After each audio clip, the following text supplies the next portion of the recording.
Hello everyone, welcome to our channel YCC chemistry. So guys, हम लोगों ने chapter start किया था पीरियोडिक क्लासिफिकेशन ऑफ एलिमेंट, जो कि था क्लास 10th का। ठीक है, पीरियोडिक क्लासिफिकेशन ऑफ एलिमेंट में हम लोगों ने लास्ट वीडियो में डोबिनेट्रिट्स, ठीक है, जिसको हम लोग ट्राइड्स भी बोलते हैं, वो कंप्लीट किया था। और उसी के साथ साथ हम लोगों ने सेकंड चीज कंप्लीट की थी, जो कि था न्यूलैंड लॉ ऑफ ऑक्टेव। तो हम लोगों ने डिस्कस किया था कि एक्चुअल में पीरियोडिक क्लासिफिकेशन बना क्यों। तो पीरियोडिक क्लासिफिकेशन का मैंने बोला था, अगर आप लोगों के पास आप लोगों को बोला गया लाइब्रेरी में, ठीक है, अभी अगर आप लोग लाइब्रेरी में जाते हो तो बुक क्या होती है, एक वेल शेल में अरेंज होती है। ठीक है, आप लोगों को ढूंढने के लिए ज़्यादा कुछ लगता नहीं वहाँ पे कि एफर्ट से लगते, ठीक है। लेकिन अगर वही जो लाइब्रेरी में बुक रखी गई है बच्चों, वही बुक अगर आप लोग के सामने बस डाल दिए जाए और बोला जाए कि नहीं, इसमें से मुझे केमिस्ट्री की बुक निकाल के दिखाओ, इसमें से मुझे मैथ की बुक निकाल के दिखाओ, फिजिक्स की निकाल के दिखाओ, तो बहुत इम्पॉसिबल है उसमें से ढूंढना, उसमें से निकालना। ठीक है, अगर आप लोग को इकट्ठा दी गई तो। लेकिन अगर आप लोगों के पास शेल में है तो आप लोगों को स्टडी करने के लिए क्या होता है, हेल्प होता है। वैसे ही क्या है, पीरियोडिक क्लासिफिकेशन है। अगर इतने सारे एलिमेंट है, टोटल एलिमेंट है 118, अगर वो 118 एलिमेंट को स्टडी करने की बात की जाए तो बहुत ज़्यादा डिफिकल्ट जाएगा। हर एक की physical property, chemical property, reactions, सारी चीज़ें क्या है, डिफरेंट है। ठीक है, तो वो चीज़ों को क्या बोलेंगे, इजी करने के लिए, ठीक है, उन्होंने क्या कर दिया है, पीरियोडिक क्लासिफिकेशन दिया, जो कि पीरियोडिक वे में क्या कर दिया, उसको अरेंज कर दिया। क्लियर है, जिसकी atomic masses, physical property, chemical property क्या होंगी, सेम होंगी, उसको क्या कर दिया उन्होंने, एक शेल में डाल दिया, एक ग्रुप में डाल दिया। ठीक है, जिसके कारण अगर जिसकी chemical property, physical property same है, आप लोग को इजीली समझ में आएगा और आप लोग इजीली क्या कर सकोगे, उसको ध्यान में भी रख सकोगे। सिंपल है, उसको भी ध्यान में रहना चाहिए, हम लोगों को भी रहना चाहिए। उस वजह से उन्होंने क्या बना दिया है, एक पीरियोडिक टेबल। क्लियर।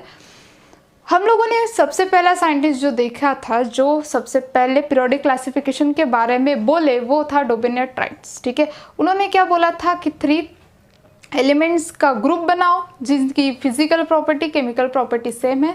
वहाँ पे तो केमिकल प्रॉपर्टी सेम थी। उसमें से 2 एलिमेंट का अगर आप लोग अरिथमेटिक मीन निकालोगे तो आप लोगों को मिडल एलिमेंट का एटॉमिक मास मिलेगा। ये किसने बोला था, डोबिनेट्राइट्स ने। उसके बाद आए थे न्यूलैंड लॉ ऑफ ऑक्टेव। उनको म्यूजिक लवर थे वो, उनको म्यूजिक बहुत ही ज़्यादा पसंद था, तो उन्होंने कंपैरिजन किसके साथ किया, सारेगामा पधनिसा, ट्यून के साथ। ठीक है, अब ट्यून के साथ कंपैरिजन करने के बाद क्या पता चला कि first element and the 8th element को अगर आप लोग मैच करोगे तो उन दोनों की केमिकल प्रॉपर्टी क्या है भाई, सेम है। चलो, यहाँ तक कि उन्होंने बोल दिया। अब उनके लिमिटेशंस के ऊपर आया नेक्स्ट जो था, जो कि था मेंडेलीव पीरियोडिक लॉ। अब उनके लिमिटेशंस क्या थे, तो न्यूलैंड ने बोला था कि भाई कुछ भी हो जाए, 56 एलिमेंट ही 56 एलिमेंट तक के ही एलिमेंट निकलेंगे, उतनी ही डिस्कवरी है। उसके बाद और एलिमेंट नहीं बनने वाले, और एलिमेंट पीरियोडिक टेबल में ऐड नहीं होने वाले। लेकिन एक्चुअल में ऐसा हुआ नहीं। एक्चुअल में कितने एलिमेंट है, टोटल एलिमेंट कितने अभी, 118।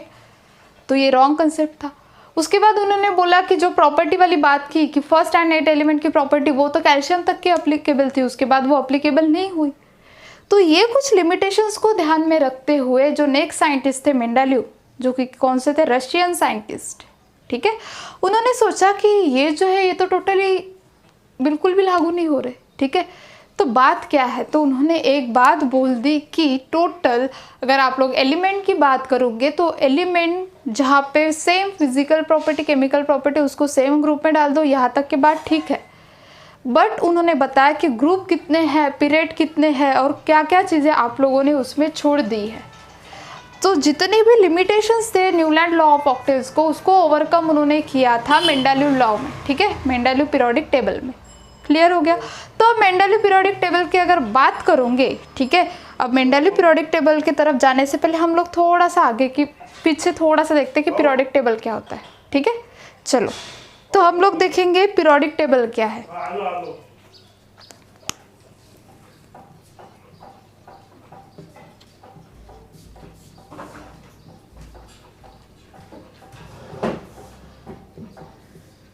Periodic classification of element. ठीक है, चैप्टर क्या है हम लोगों का, पीरियोडिक क्लासिफिकेशन ऑफ एलिमेंट, जिसमें हम लोग अब सबसे पहले देखते हैं पीरियोडिक टेबल क्या होता है। ठीक है, क्या है, अगर किसी ने बोला कि what is mean by periodic table, क्या डेफिनेशन होगी, तो पीरियोडिक टेबल क्या है, ये चार्ट एलिमेंट का, is a chart of element, chart of element क्या है, ये एक चार्ट है एलिमेंट का। So periodic table is a chart of element where the element are arranged in the same group or column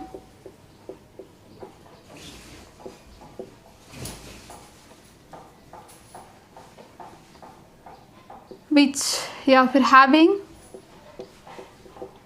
similar properties, जिनकी property क्या होंगी, similar होंगे, उनको क्या कर दिया जाएगा, सेम ग्रुप में अरेंज कर दिया जाएगा। क्लियर है?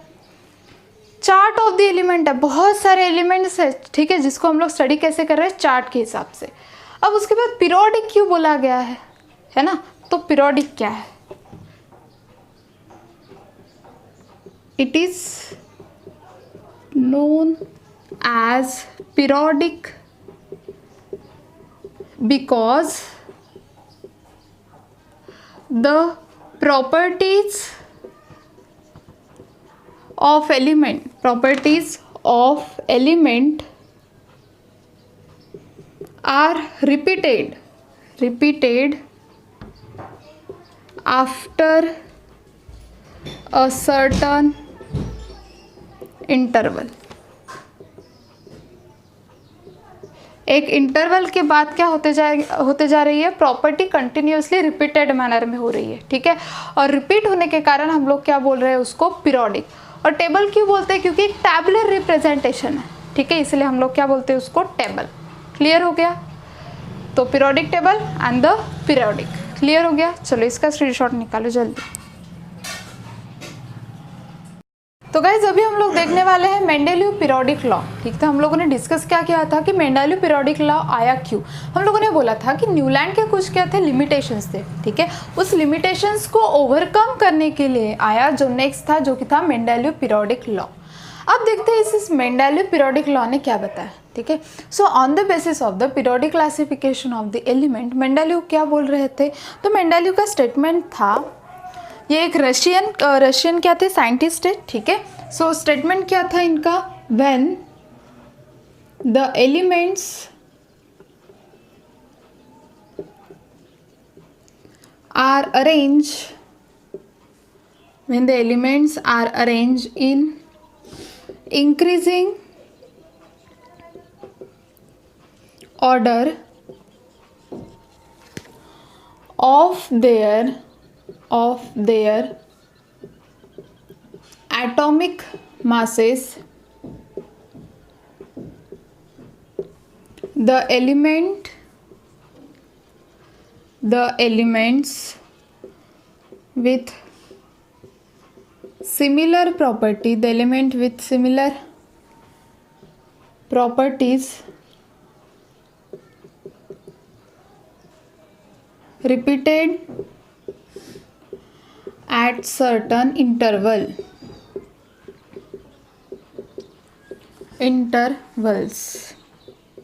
ठीक है। तो उन्होंने क्या बोला था कि हम लोग जो पीरियोडिक टेबल में एलिमेंट है वो किसके हिसाब से अरेंज करते हैं, इंक्रीजिंग एटॉमिक मासेस के हिसाब से। क्लियर है? अब इंक्रीजिंग एटॉमिक मासेस के हिसाब से जब हम एलिमेंट को रीअरेंज कर रहे हैं, अरेंज कर रहे हैं, ठीक है, तो वहाँ पे क्या होगा, उनकी जो सेम ग्रुप में आ रहा है उसकी फिजिकल प्रॉपर्टी, केमिकल प्रॉपर्टी क्या होंगी, सेम होंगी, ठीक है। तो क्या होगा, the element with the similar property repeated at the certain interval, कुछ इंटरवल के बाद क्या होंगी, वहाँ की जो प्रॉपर्टी होंगी वो क्या होंगी, रेगुलर इंटरवल के बाद रिपीट होती जाएंगी। क्लियर है? ठीक है, ये किसने बोला था, मेंडेलीव ने। रिपीट क्यों होंगी, क्योंकि ऑब्वियस एक ग्रुप में हम लोग क्या ले रहे हैं, सिमिलर प्रॉपर्टी वाले, एक ग्रुप में ले रहे हैं तो ऑब्वियस हर एक एलिमेंट की प्रॉपर्टी वहाँ पे क्या आती होंगी, सेम आती होंगी, ठीक है, जिसके कारण वहाँ पे क्या होता होगा, रिपीटेशन होता होगा। ये एक स्टेटमेंट था। उसके बाद और एक दूसरा स्टेटमेंट जो था, जो कि बहुत ही ज़्यादा इंपॉर्टेंट है, ठीक है, जो कि है the properties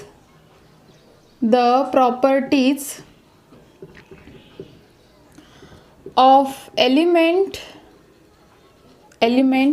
is the periodic function, ठीक है, the properties of element is the periodic function of their atomic masses. ये बहुत ही ज़्यादा इम्पॉर्टेंट पॉइंट उन्होंने बताया कि आप लोग जो एलिमेंट को अरेंज कर रहे हो वो किसके हिसाब से होना चाहिए, इंक्रीजिंग एटॉमिक मासेस के हिसाब से। ठीक है गाइज, वहाँ पे अगर इंक्रीजिंग एटॉमिक मासेस के हिसाब से अरेंजमेंट दी गई है तो वो क्या है, एक परफेक्ट अरेंजमेंट है। क्लियर है? तो फर्स्ट पॉइंट तो उन्होंने ये वाला बोल दिया, सेकंड ये वाला बोल दिया। अब क्या बोला था उन्होंने, जो कि उन्होंने ग्रुप एंड द पीरियड के बारे में इंफॉर्मेशन दी थी। ठीक है, तो उनका थर्ड पॉइंट बोलने का ये था, the group are present in the vertical column. कैसे प्रेजेंट होंगे, वर्टिकल कॉलम में।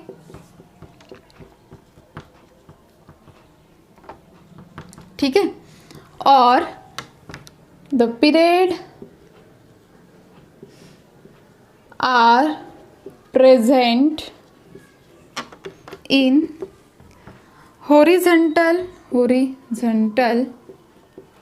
मैनर। ठीक है, या फिर हॉरिजॉन्टल रोज भी बोल सकते हैं इसको। क्या बोल सकते हैं हम लोग गाइज, रोज भी बोल सकते हैं। ठीक है, तो ये क्या थे, बहुत ही ज़्यादा इम्पॉर्टेंट उन्होंने जो पॉइंट एक्सप्लेन किए थे वो थे। ठीक है, उसमें क्या बोला था, और उन्होंने एक चीज़ बोली थी जो कि फोर्थ पॉइंट था, कितने ग्रुप होते हैं, द टोटल ग्रुप्स कितने होते हैं, 8। ठीक है, और पीरियड कितने होते हैं गाइज, 7। पीरियड कितने होते हैं, 7। ठीक है, ये चीज़ उन्होंने कब बताई थी, इन 1869, जब रशियन साइंटिस्ट मेंडेलीव ने पीरियोडिक क्लासिफिकेशन करना स्टार्ट किया था।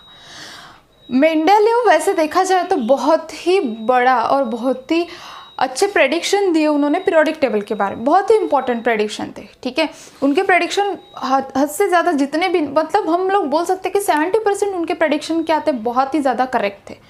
ठीक है, उन्होंने बहुत ही ज़्यादा इंपॉर्टेंट बातें हम लोगों के साथ शेयर की जो कि बहुत ज़्यादा इंपॉर्टेंट थी। ठीक है, आधा पीरियोडिक टेबल तो उन्होंने ड्रॉ कर ही दिया था, और वो किसके हिसाब से किया था, प्लेइंग कार्ड्स हम लोग जानते हैं, जो कि पत्ते हम लोग बोलते हैं। ठीक है, वो जो पत्ते थे, ठीक है, तब जब उन्होंने डिस्कवरी की थी एलिमेंट्स की, तब वहाँ पे कितने थे टोटल एलिमेंट्स, 63 एलिमेंट्स। ठीक है, जब मेंडेलीव ने एक पीरियोडिक क्लासिफिकेशन करना स्टार्ट किया था तो एलिमेंट कितने थे गाइस, 63 एलिमेंट्स वहाँ पे क्या हुए थे, डिस्कवर्ड हो चुके थे। ठीक है, तो 63 एलिमेंट्स को उन्होंने किसके हिसाब से अरेंज किया है, उन्होंने प्लेइंग कार्ड्स लिए। ठीक है, प्लेइंग कार्ड्स में उन्होंने क्या कर दिया, प्लेइंग कार्ड्स को अरेंज किया, उसके ऊपर एलिमेंट्स के नाम लिख दिए और उसको अरेंज कर लिया। ठीक है, और उस वजह से उस प्लेइंग कार्ड से उन्होंने क्या बनाया था, पीरियोडिक टेबल बनाया था। इमेजिन करो, तब ये सारी चीज़ें हम लोग क्या एलिमेंट को ला के रखते थे क्या, वहाँ पे पॉसिबल था क्या वो सारी चीज़ें करना, नहीं। लेकिन उन्होंने दिमाग देखो कितना लगाया।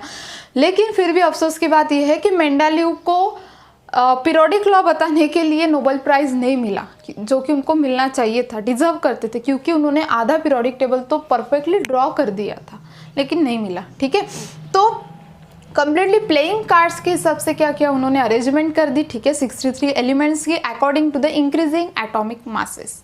क्लियर है? तो ये स्टेटमेंट बहुत ही ज़्यादा इंपॉर्टेंट है आप लोगों के एग्जाम पॉइंट ऑफ व्यू। ठीक है, तो क्या क्या किया उन्होंने क्या बताया, ग्रुप कैसे प्रेजेंट रहते हैं वर्टिकली, पीरियड कैसे रहते हैं गाइज हॉरिजॉन्टली। क्लियर? उसके बाद उन्होंने क्या बताया, टोटल ग्रुप कितने हैं 8। ठीक है, और पीरियड कितने हैं 7। और ग्रुप में उन्होंने क्या बताया था, ग्रुप 2 टाइप्स के हैं। मतलब कैसे, तो A group and the B group. A क्या होगा, ग्रुप, और ये जो बी होगा वो क्या होगा, सब ग्रुप। ये बी क्या होगा, सब ग्रुप। ठीक है, सो ग्रुप एंड सब ग्रुप इन दोनों में क्या कर दिया उन्होंने, डिवाइड कर दिया। ठीक है, लेकिन टोटल 1 to 7 जो ग्रुप थे वो हम लोगों को नोन थे। ठीक है, इसके बाद जो 8th ग्रुप था उसको हम लोगों ने सब ग्रुप में डिवाइड नहीं किया। ये जो 8th ग्रुप था ना, उसको हम लोगों ने सब ग्रुप में डिवाइड नहीं किया। मतलब ये क्या, टोटल ग्रुप कितने थे 8 थे। ठीक है, उसमें 1 to 7 ग्रुप में उसने क्या कर दिया, ग्रुप एंड सब ग्रुप डाले थे। ठीक है, लेकिन जो 8 था उसने वहाँ पे सब ग्रुप नहीं ऐड किए। क्लियर? समझ में आ गया? तो ये था बेसिक स्टेटमेंट। अभी हम लोग देखेंगे कि मेरिट्स क्या थे, क्या बोला था मेंडेलीव ने। ठीक है, वो सारी चीज़ें देखेंगे, लेकिन उसके पहले आप लोग ये सारी चीज़ों को लिख लो। सो देखिए गाइज, अभी नेक्स्ट देखते हैं हम लोग merits of the Mendeleev classification of the elements. ठीक है, क्या मेरिट्स है, क्या एडवांटेजेस उन्होंने बताए थे। तो फर्स्ट मेरिट है the Mendeleev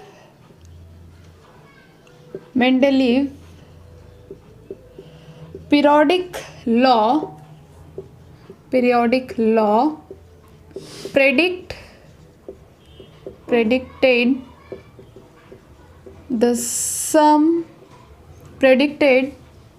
the existence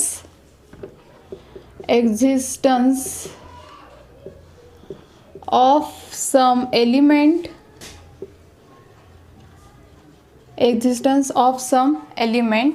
having existence of some element had not discovered at that time। ठीक है, तो मेंडेलीव्स ने क्या बोला था, जो एलिमेंट इन 1869 डिस्कवर्ड भी नहीं हुए थे, ठीक है, उनके बारे में क्या दी थी, मेंडेलीव ने इंफॉर्मेशन दी थी। ठीक है, और उसको जब 1869 में क्या बोला था, जैसे कि था इका बोरॉन जिसको अभी हम लोग बोलते हैं स्कैंडियम, इका एल्यूमिनियम जिसको अभी हम लोग बोलते हैं गैलियम। ठीक है, उसके बाद क्या था इका सिलिकॉन जिसको हम लोग क्या बोलते हैं जर्मेनियम, ठीक है, तो इनके बारे में मेंडेलीव ने इन 1869 ही हम लोगों को इंफॉर्मेशन दी थी।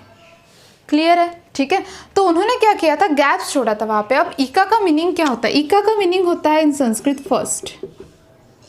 ठीक है, तो उनका क्या कहना था, पहले क्या आएगा बोरॉन, ठीक है, देन बोरॉन के बाद क्या होगा अननोन एलिमेंट। हम लोग पीरियोडिक टेबल निकालेंगे, उसमें हम लोग देखेंगे कि कैसे था। ठीक है, लेकिन द मेंडेलीव ने क्या किया था, जो एलिमेंट तब डिस्कवर्ड भी नहीं हुए थे, ठीक है, उनके बारे में इंफॉर्मेशन किसने दी थी, मेंडेलीव ने। ये क्या थे, उसका पहला मेरिट, जो कि क्या था, the Mendeleev periodic law predict the existence of the some element had not discovered at that time. जो कि कौन से एलिमेंट थे, इका, उसको हम लोग क्या बोलते थे तब, इका बोरॉन, इका एल्यूमिनियम एंड इका सिलिकॉन। ठीक है, लेकिन एक्चुअल में बाद में नाम क्या है उसके, scandium, gallium and the germanium. उसने क्या छोड़ा था, उसके लिए वहाँ पे गैप छोड़ दी थी। ठीक है, और जो गैप छोड़ी थी वहाँ पे कौन से एलिमेंट आने वाले हैं, तो वहाँ पे ये सारे एलिमेंट आने वाले हैं, ऐसा उन्होंने प्रेडिक्ट किया था, प्रेडिक्शन था उनका। ठीक है, जो कि बिल्कुल ही करेक्ट प्रेडिक्शन था। क्लियर है, तो अभी हम लोग देखेंगे पीरियोडिक टेबल, बिल्कुल शॉर्टकट में निकालते, ज़्यादा बड़ा नहीं निकालूंगी। ठीक है, ग्रुप्स है टोटल, ठीक है, 8 ग्रुप्स है और पीरियड है 7। ठीक है, तो ये हो गया। अब मैं यहाँ पे जहाँ पे क्या है स्पेसिफिक ग्रुप्स नहीं आ रहे, मतलब जो छोड़ा है वहाँ पे हम लोग देखेंगे। ठीक है, जैसे कि देखो पोटेशियम, ठीक है, पोटेशियम, कैल्शियम, यहाँ पे एक गैप थी। ठीक है, टिटेनियम, वैंडियम, ठीक है, और टिटेनियम के यहाँ पे नीचे एक गैप, और वैंडियम के यहाँ पे 2 गैप्स थी। ठीक है,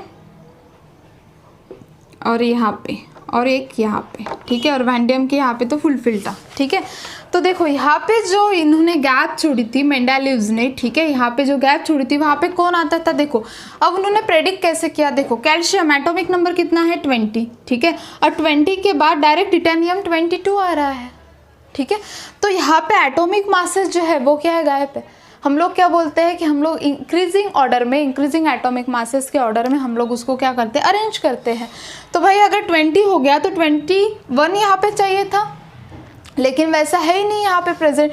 तो उन्होंने जो गैप छोड़ी थी, उन्होंने बोला था कि यहाँ पे क्या होगा, इका बोरॉन, जिसको अभी हम लोग क्या बोलते हैं स्कैंडियम, इका एल्यूमिनियम मतलब इका गैलियम। ठीक है, मतलब पहले बोरॉन होगा, देन नीचे कौन होगा, स्कैंडियम। ठीक है, जो अननोन एलिमेंट होगा वो होगा ऊपर एल्यूमिनियम, इका एल्यूमिनियम मतलब पहले एल्यूमिनियम होगा, तो उसके नीचे कौन सा होगा, गैलियम, जो अननोन एलिमेंट था उनके लिए तब। क्लियर है। उसके बाद इका सिलिकॉन, ठीक है, इका सिलिकॉन क्या था, इका सिलिकॉन पहले होगा, उसके नीचे अननोन होगा जर्मेनियम। ठीक है, तो उन्होंने इस वे से बता दिया कि अननोन एलिमेंट जब उनके लिए तब क्या थे, वो अननोन थे। ठीक है, वो एलिमेंट की डिस्कवरी, उनका प्रेडिक्शन किसने दिया था, मेंडेलीव पीरियोडिक लॉ ने। किसने दिया था, मेंडेलीव पीरियोडिक लॉ ने। क्लियर हुआ ये डिमेरिट्स। तो ये डिमेरिट्स क्या बोलता है कि जो एलिमेंट तब अनडिस्कवर्ड थे, डिस्कवर्ड भी नहीं हुए थे, उसके बारे में मेंडेलिव पीरियोडिक लॉ ने इन्फॉर्मेशन दी थी, प्रेडिक्शन दिया था, जो कि बिल्कुल करेक्ट था। और वो एलिमेंट कौन से थे? इका बोरॉन, इका एल्यूमिनियम एंड इका सिलिकॉन, जिसको अभी हम लोग बोलते हैं scandium, gallium and germanium. Clear, समझ में आया? ये था फर्स्ट डिमेरिट। अब देखते हैं सेकंड मेरिट्स। अब देखते हैं सेकंड मेरिट्स। स्क्रीनशॉट निकालो।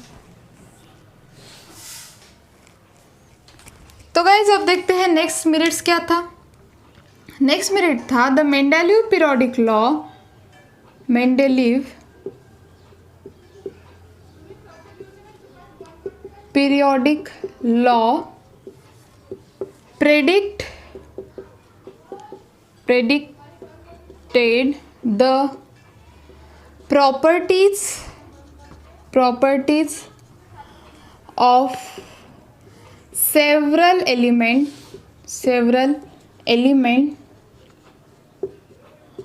on the position in the periodic table.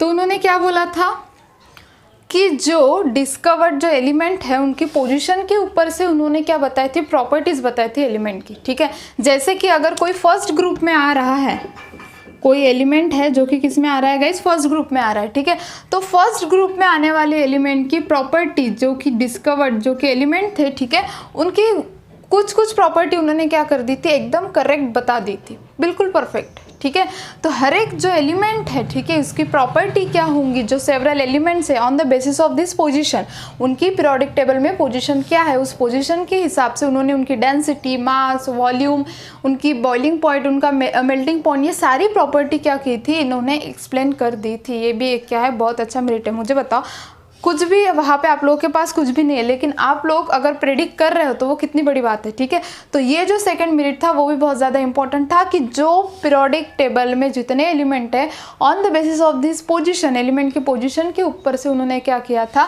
सारी की सारी चीज़ें, मतलब उनकी प्रॉपर्टी क्या की थी? एक्सप्लेन की थी।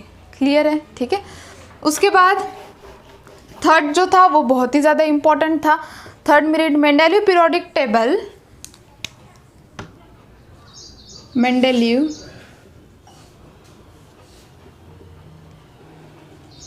Periodic law. ठीक है, मेंडेलिव पीरियोडिक लॉ या फिर मेंडेलिव पीरियोडिक टेबल कुल accommodated the Nobel gas element. ठीक है, तो इन्होंने नोबल गैसेस के बारे में, ठीक है, accommodated the noble gas element when they were discovered. ठीक है, तो क्या किया था इन्होंने? मेंडेलिव ने जो लास्ट ब्लॉक था वो किसका था गाइज? एट जो ग्रुप था वो किसका था? नोबल गैसेस का। ठीक है, और मेंडेलिव ने नोबल गैसेस के बारे में इंफॉर्मेशन दी। उन्होंने बोला कि जो लास्ट ग्रुप होगा वो उन्होंने सेपरेटली उस ग्रुप में डाल दिया और उनको बोला गया है नोबल गैसेस। ठीक है, अब नोबल गैसेस क्या होते थे? लेस रिएक्टिव होते थे, जिसके कारण उनकी डिस्कवरी जब हुई तब पता नहीं चला। ठीक है, लेस रिएक्टिव, जैसे कि रिएक्टिविटी जिसकी ज़्यादा है, ठीक है, वो ज़्यादा हम लोगों को सामने आते हैं। ठीक है, लेकिन जो लेस रिएक्टिव केमिकली क्या थे? वो इनर्ट थे, लेस रिएक्टिव थे, जिसके कारण उनकी डिस्कवरी हम लोगों के सामने जल्दी से नहीं आई। ठीक है, और जिसके कारण जो लास्ट था उन्होंने जो मेरिट्स बताया वो किसके बारे में बताया? नोबल गैसेस के। ठीक है, जब वो डिस्कवर्ड होंगे तब उसको आप लोग कहाँ पे पुट करोगे? 8 ग्रुप में।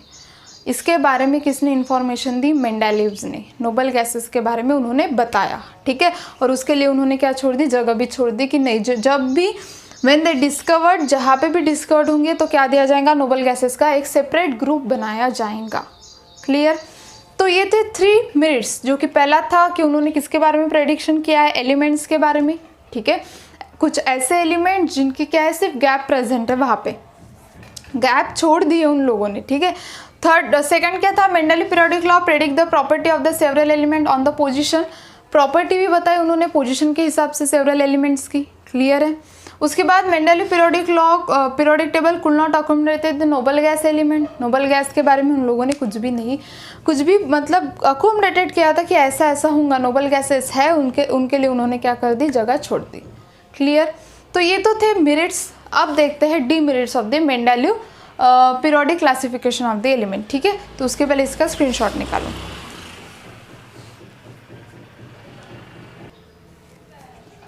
तो गाइस देखिए, अभी देखते हैं हम लोग डीमेरिट्स। ठीक है, तो मेरिट्स में हम लोगों ने देखा था कि उन्होंने क्या प्रेडिक्शन दिए थे। अब डीमेरिट्स में देखते हैं कि लिमिटेशंस क्या थे। डीमेरिट्स मतलब क्या, लिमिटेशंस, कौन सी चीज़ें मेंडेलीव ने एक्सप्लेन नहीं की। तो उसमें सबसे पहला था Mendeleev's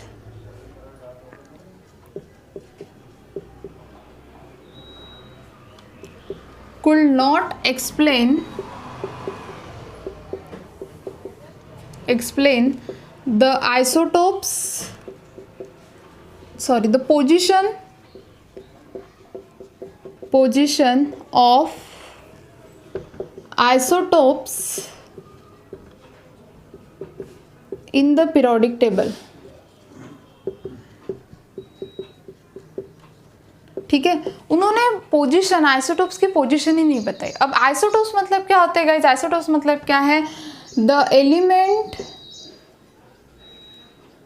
element having similar chemical property. हम लोग क्या बोलते हैं, उनकी केमिकल प्रॉपर्टी क्या रहती है, सिमिलर रहती है, similar chemical property, but different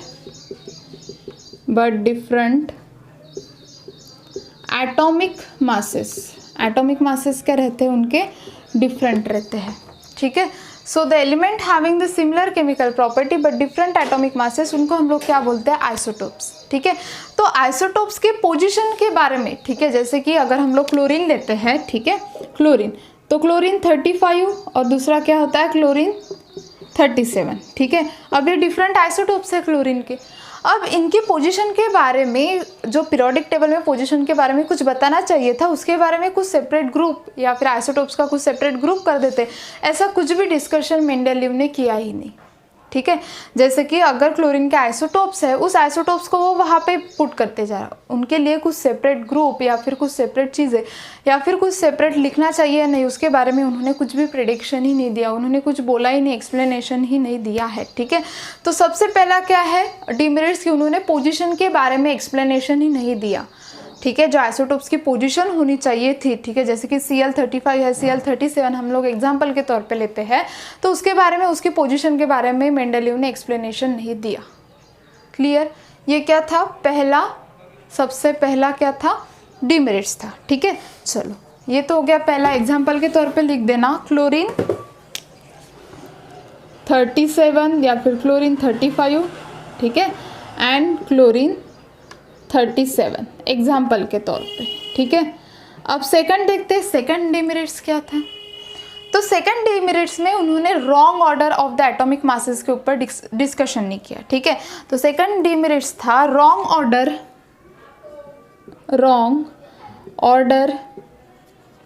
of atomic masses, ठीक है, जो रॉन्ग ऑर्डर था atomic masses of some element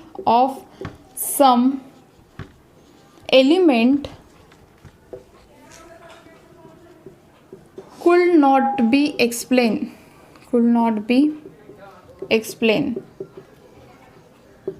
ठीक है, अब रॉन्ग ऑर्डर, जैसे कि देखो हम लोग क्या बोलते हैं, इंक्रीजिंग ऑर्डर में हम लोगों ने पीरियोडिक टेबल बनाया है, इंक्रीजिंग एटॉमिक मासेस। तो अगर इंक्रीजिंग एटॉमिक मासेस के हिसाब से बनाया है तो हम लोग क्या देखते हैं, पहले छोटे वाले आने चाहिए, जैसे कि हम लोग इंक्रीजिंग बोल रहे तो 1 2 3 4 5 6 यही मैनर आना चाहिए। लेकिन एक्चुअल में क्या हुआ है, ये मैनर ना आते हुए 4 5 ऊपर गया, 1 2 नीचे आया। तो ये पर्टिकुलर मैनर है क्या इंक्रीजिंग ऑर्डर का, नहीं है। ठीक है, तो ये जो था एटॉमिक मासेस वो एक पर्टिकुलर ऑर्डर में अरेंज नहीं था, तो उसके बारे में भी मेंडेलीव ने कुछ भी एक्सप्लेनेशन नहीं दिया। जैसे कि हम लोग एग्जांपल देखते हैं,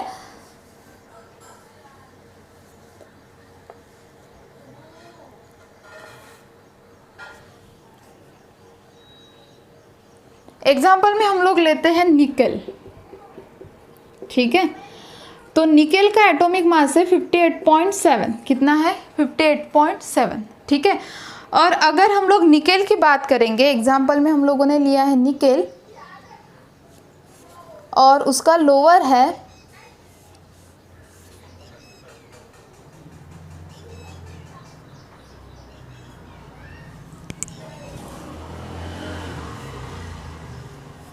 ठीक है, निकेल और लेते हैं हम लोग कोबाल्ट, ठीक है। अब कोबाल्ट का है 58.9, ठीक है, कोबाल्ट का क्या है 58.9। अब निकेल और कोबाल्ट की अगर बात करते हैं तो देखो निकेल का क्या है, लोअर है एटॉमिक मास, तो निकेल पहले आना चाहिए था और कोबाल्ट बाद में आना चाहिए था, लेकिन एक्चुअल में क्या हुआ है, कोबाल्ट पहले आया है और निकेल क्या हुआ है, बाद में आया है, ठीक है। तो जैसे हम लोग निकेल पहले चाहिए था according to the increasing atomic masses, और देन कौन सा चाहिए था, कोबाल्ट, बट हुआ क्या है एक्चुअल में, कोबाल्ट पहले आया है, निकेल बाद में आया है। तो ये परफेक्ट ऑर्डर हुआ क्या इंक्रीजिंग एटॉमिक मासेस का, नहीं हुआ, ठीक है। सो इसके बारे में भी मेंडेलीव पीरियोडिक लॉ ने कुछ भी एक्सप्लेनेशन नहीं दिया, कुछ भी नहीं दिया, समझ में आ गया। तो उसने किसके बारे में नहीं दिया, isotopes, position of the isotopes उन्होंने एक्सप्लेन नहीं की, और उसके बाद जो रॉन्ग ऑर्डर था उसको भी करेक्ट नहीं किया, ठीक है। पहले चाहिए था निकेल जिसका एटॉमिक मास कम था, ठीक है, वो पहले चाहिए था, जिसका एटॉमिक मास बाद में, उसको बाद में देना चाहिए था, ज़्यादा है उसको बाद में देना चाहिए था, लेकिन उसने क्या कर दिया, जिसका कम है, जिसका ज़्यादा है उसको पहले पुट कर दिया और जिसका कम है उसको बाद में पुट कर दिया, ठीक है। तो ये भी क्या था, एक ड्रॉबैक था, एक डीमेरिट्स था, एक लिमिटेशंस थी, ठीक है। ये तो हुए दो, और एक बाकी है, ठीक है, लेकिन उसके पहले आप लोग इसका स्क्रीनशॉट निकाल लो।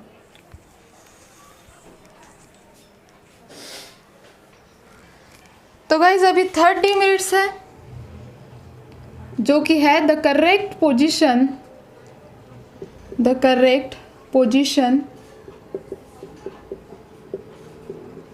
could not be assigned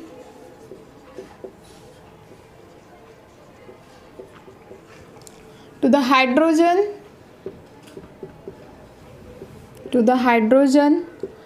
in the periodic table, ठीक है। तो हाइड्रोजन की जो पोजीशन थी उसके बारे में करेक्ट इंफॉर्मेशन नहीं दी मेंडेलीव ने। जैसे कि देखो कैसे, हाइड्रोजन फर्स्ट ग्रुप में पुट किया गया, फर्स्ट ग्रुप जिसको हम लोग बोलते हैं अल्कली मेटल्स, क्या बोलते हैं, अल्कली मेटल्स। अब इनको अल्कली मेटल्स इसीलिए बोला गया है क्योंकि हाइड्रोजन के साथ भी रिएक्टिविटी देते हैं, ऑक्सीजन के साथ भी, ठीक है। तो हाइड्रोजन को पुट किस में किया गया, फर्स्ट ग्रुप में, ठीक है। लेकिन हाइड्रोजन ये जो है वो अल्कली मेटल जैसे भी प्रॉपर्टी शो करते हैं और उसी के साथ साथ हैलोजन जैसे भी प्रॉपर्टी शो करते हैं। जैसे कि क्या, तो हैलोजन हमेशा कैसे लिखते हैं हम लोग, Cl2F2 के फॉर्म में, डायमेरिक फॉर्म में, ठीक है, डायटोमिक फॉर्म है। वैसे ही हम लोग हाइड्रोजन को भी किसके जैसा लिखते हैं, H2, मतलब डायटोमिक फॉर्म में, ठीक है। तो देखो अल्कली मेटल के जैसा भी बिहेवियर दे रहा है हाइड्रोजन और हैलोजन के जैसे बिहेवियर दे रहा है, तो परफेक्ट समझेंगे कौन सा, क्या करेक्ट होगा, ठीक है। उसके बारे में यहाँ पे मेंडेलीव पीरियोडिक लॉ में कुछ भी एक्सप्लेनेशन नहीं दिया गया कि हाइड्रोजन को हम लोग अल्कली मेटल में डाले या हैलोजन में डाले। उसकी करेक्ट पोजीशन मतलब डिस्कस ही नहीं की गई, उसके बारे में कुछ बोला ही नहीं गया, ठीक है। जो कि था तुम लोगों का लास्ट डीमेरिट, जो कि था the correct position could not be assign to the hydrogen in the periodic table. Correct position उन्होंने असाइन ही नहीं की हाइड्रोजन की, समझ में आया, ठीक है। तो इसी के कारण ये क्या ठहरा, उसका थर्ड डीमेरिट। क्लियर है। तो गाइज आज हम लोगों ने देखा जो कि था मेंडेलीव पीरियोडिक लॉ, बहुत ही ज़्यादा इंपॉर्टेंट, जिसके लिए मेंडेलीव को पता नहीं नोबेल प्राइज़ क्यों नहीं दिया गया था, क्योंकि वो वेल डिजर्व करते थे नोबेल प्राइज़ उसके लिए, ठीक है। तो ये थे मेरिट्स एंड डिमेरिट्स जो कि आप लोगों को बहुत बार एग्जाम्स में पूछे जाते हैं। तो ये बहुत ही ज़्यादा इंपॉर्टेंट क्वेश्चन है, वेरी इंपॉर्टेंट, ये पूछा जाता है, मतलब जाता है, हर बार क्वेश्चन आते हैं इसके ऊपर। क्लियर है। तो गाइज नेक्स्ट वीडियो में हम लोग देखेंगे मॉडर्न पीरियोडिक लॉ कि एक्चुअल में पीरियोडिक टेबल बना कैसे, जो कि अभी हम लोग रिसेंट में देखते हैं, ठीक है, हमेशा के लिए पढ़ते हैं। वो पीरियोडिक लॉ के बारे में हम लोग डिस्कशन करेंगे नेक्स्ट वीडियो में। तो उसके पहले अगर आप लोगों को वीडियो अच्छी लगी होंगी तो प्लीज़ लाइक, शेयर और सब्सक्राइब करना मत भूले और ऐसे सपोर्ट करते रहिए और पढ़ते रहिए। Thank you so much.